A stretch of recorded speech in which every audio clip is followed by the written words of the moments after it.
რა შეიძლება დაემართოს მასწავლებლებს დიქტატურის პირობებში? მასწავლებელი ვერაფრით ვერ იქნება თავისუფალი, ვერაფრით ვერ იქნება დამოუკიდებელი, ვერაფრით ვერ გააჟღერებს თავის კრიტიკულ აზრს და მასწავლებელი, რომელიც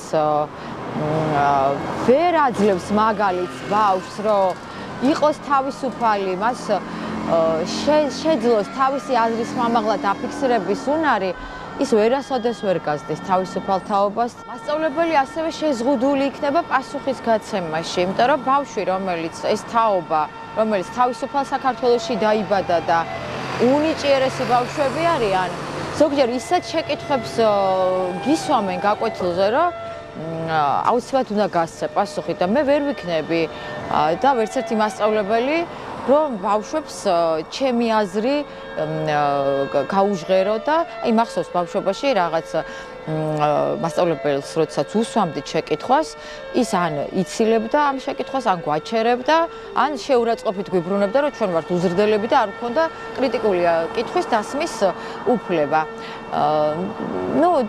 დაახლოებით აი ამ საშიშროების და აი ამ დილემის წინაშე აღმოჩნდებით.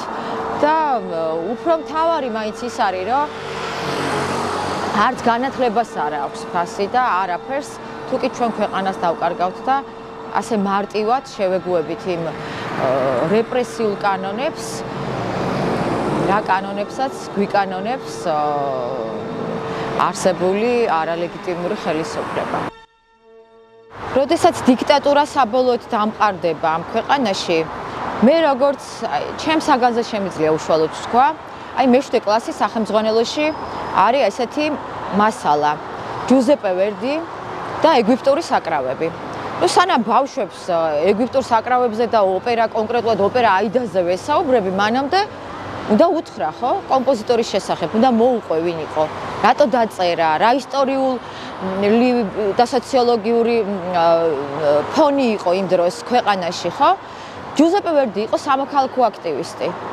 ის იყო აი მაძინისთან და მანძონისთან ერთად იბრძოდა იტალიის გამათავისუფლებელი მოძრაობისთვის და უამრავი წერილია შემონახული. ანუ ჯუზეპე ვერდის არ უთქვამს, რომ არ არის პოლიტიკა ჩემი საქმეო და მიტო იყო გენიალური კომპოზიტორი, რომ კარგი მოქალაქე იყო და ზუსტად ეპოქის მაჯისცემა გამოხატა თავის ყველა ნაწარმოებში. და ყველა დიდი მწერალი იქნება, კომპოზიტორი, ყველა თავის ეპოქის მაჯისცემას გამოხატავდა თავიანთ ნაწარმოებებში. ისინი არ იყვნენ, არ ქონდათ ეს ნიჰილიზმი და ასეთი დამოკიდებულება ქვეყნის მიმართ და ამიტომ შემორჩენ ხო ისტორიას. იგივე შემიძლია უთხრა, აი როდესაც ყველა სახელმძღვანელოს არ აქვს მნიშვნელობა, მათემატიკა ქართული, ყველა სახელმძღვანელო იწყება ჰიმნის ტექსტით. და როდესაც საქართველოს ჰიმნს ვასმენინებთ, ვეუბნებთ, რომ ეს არის ფალიაშვილის დაისიდან ამოღებული თემა, რომელზეც შემდეგ იოსებ კეჭაღმაძემ გააკეთა არანჟირება და დაისის შესახებ უყვები, ხო? დაისის ისტორიას, ვესაუბრები ოპერაზე და ვინ ჩაიფიქრა ამ პერსონაჟში, მაროს მთავარ როლში. არის მარო მაყაშვილი მოიაზრებოდა, ხო, იმ საბჭოთა ოკუპაციის პერიოდში გაბედა ზაქარია ფალიაშვილმა და სწორედ აი ამ დაისის მთავარ გმირში განასხეულა მარო მაყაშვილის პერსონაჟი. როგორ შეიძლება ეს მე ბავშვს არ უთხრა? და დიქტატურის პირობებში მე არ მექნება ამის საშუალება, რომ ეს ბავშვებამდე მივიტანო.